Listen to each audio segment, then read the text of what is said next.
You don't have a purpose problem, you have a data problem. Everybody, from books to podcasts to well-meaning mentors, tells you the same thing: to find your purpose. Like it's just some buried artifact just waiting for you to dig in the right spot. Like one more journal entry, one more meditation, or one more online quiz will suddenly crack this enigma. But here's what actually happens. You sit with that question, what is my purpose?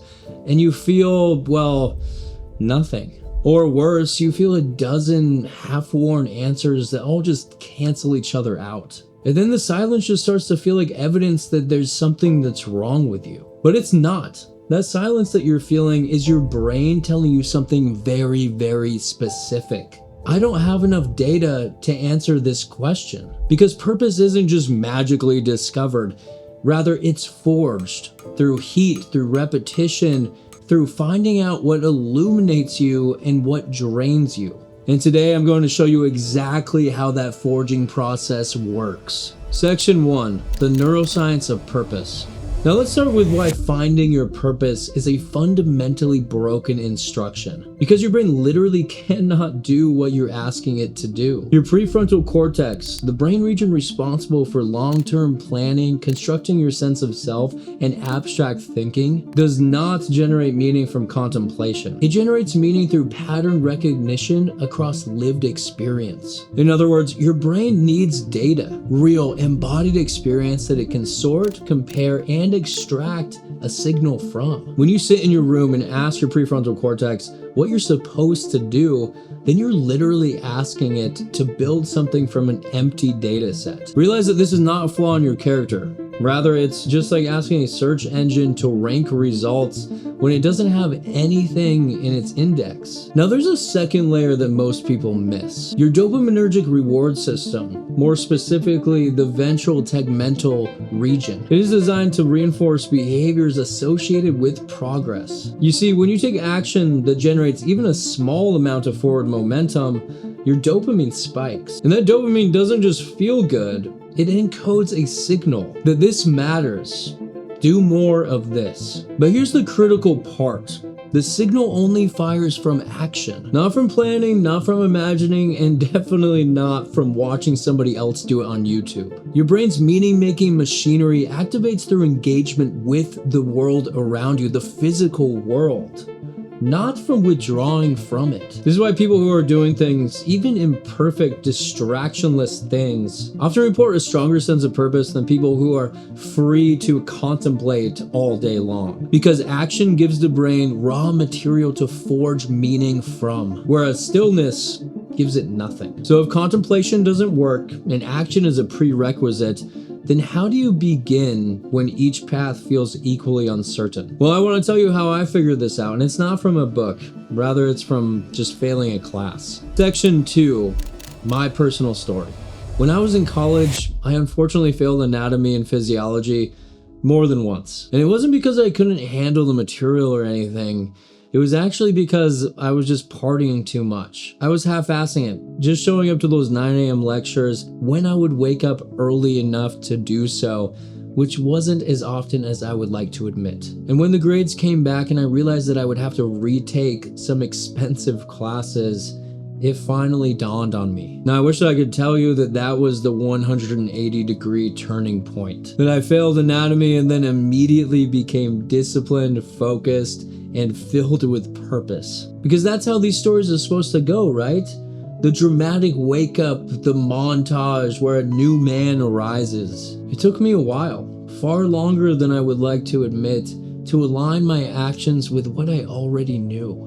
I knew that I couldn't half-ass things. I knew that partying was pulling me away from something that I hadn't even built yet. But knowing and enacting are two very different things. And the gap between them is where most people live for years. Now, what actually shifted wasn't some crazy moment of clarity. Rather, it was a series of very small experiments. I started doing things, learning things, creating things, and putting myself into uncomfortable situations. Not because I had some clear purpose, but because sitting still was making things so much worse. And some of those experiments failed. Most of them, if I'm being honest. But each one gave my brain something that it desperately needed: evidence, data about what made me come alive and what drained me. And over months, the pattern started to emerge. And it wasn't like being struck by lightning. It was more like an old photograph needing time to develop. Because the image itself was always there. I just needed enough exposure to be able to see it. Looking back, my purpose was not hiding from me, and I wasn't broken for not finding it. I just hadn't forged enough material for my brain to work with. In that process, the one that I stumbled upon blindly does appear to have a concrete structure, a repeatable one. Section 3, the purpose forge. I call this the purpose forge, and it's just 4 steps. Because purpose isn't uncovered, it's shaped through pressure, heat, and repetition like iron on an anvil. Step 1, the aliveness audit. Before you can forge anything, you need raw material. And the raw material for purpose is deceptively simple. The moments where you feel the most alive. Here's the exercise. For 1 week, just 7 days, track a singular metric at the end of each day. On a scale of 1 to 10, how alive did you feel? And not productive, but alive, because there's a difference. Because you can be productive and feel nothing, and you can be unproductive and feel like you're on fire. Next to your number, write down what you're doing during your highest energy moments. And don't write what you feel like you should be writing.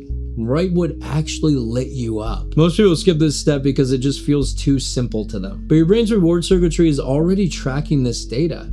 You're just not reading the output. This audit makes the invisible visible. After 7 days, you'll have 7 data points. Look for the pattern. Maybe it's creating something. Maybe it's teaching. Maybe it's solving problems that nobody asked you to solve. Whatever it is, that pattern is like the raw material for the forge. Step 2, the 2-week experiment.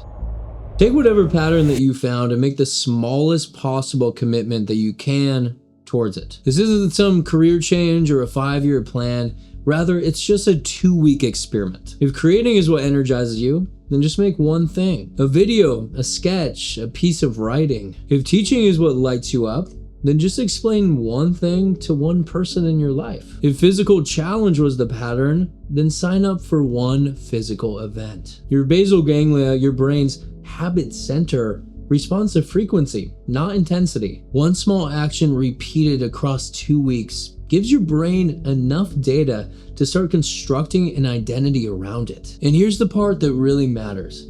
You're not committing to a purpose. You're committing to an experiment. That distinction removes the weight of, is this the thing? And replaces it with, is this worth more data? Now, some experiments will fizzle out, but realize that that is not failure.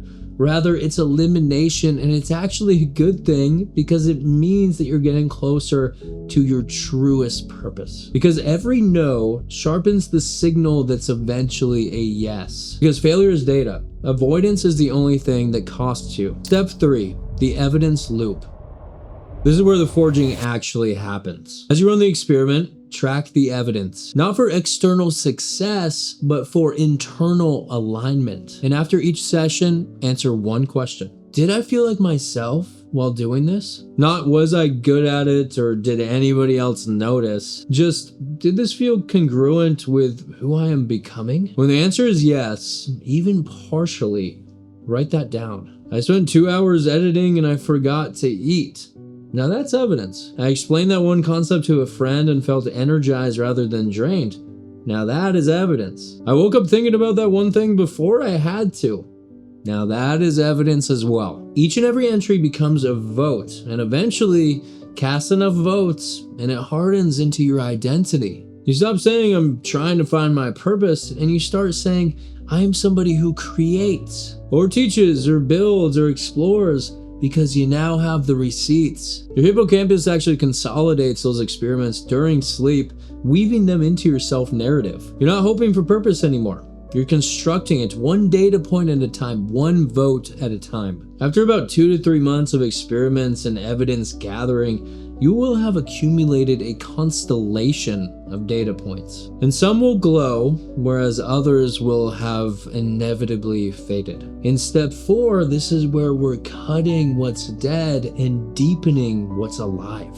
And this is also the hardest step because pruning requires killing options. And your brain resists that because closing doors is a real fear. But here's what the research on the paradox of choice actually confirms. Keeping too many options open actually erodes your sense of purpose far more than choosing the wrong path. People with fewer options report higher satisfaction, deeper engagement, and a stronger sense of motivation. Because pruning doesn't limit you, rather it liberates you. It's the difference between a river that's just flooding everywhere and a river that carves a canyon. So just keep 1 or 2 experiments that make you feel most like yourself and prune the rest. Then deepen, going from 2 weeks to months. Increase the investment. Watch what happens when you give your brain focused, sustained engagement with something that's already showing signs of alignment. That's where purpose lives, not in the moment of discovery, but in the deepening that follows commitment. Section 4, Purpose Shapeshifts. One last thing, and this might be the most important thing that I've said thus far. Your purpose will change. And it's supposed to. The one thing that illuminates you at 22 may not be the same thing that illuminates you at 32, because the medium inevitably shifts.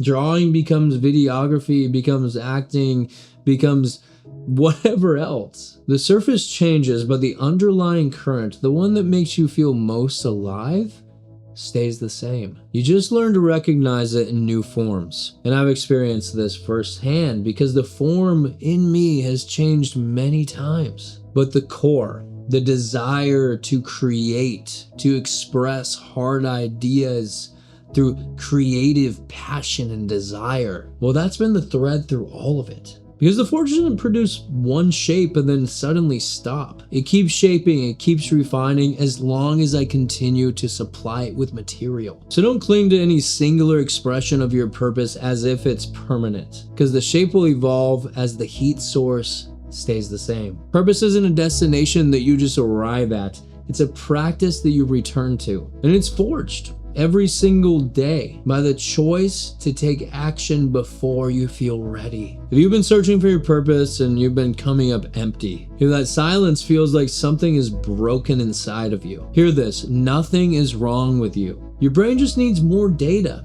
not more thinking, but more doing. Start the audit. Run the experiment, track the evidence, prune what's dead, and trust that your purpose will emerge from the process, not before it. You don't need to find yourself, you need to forge yourself, and the anvil is waiting.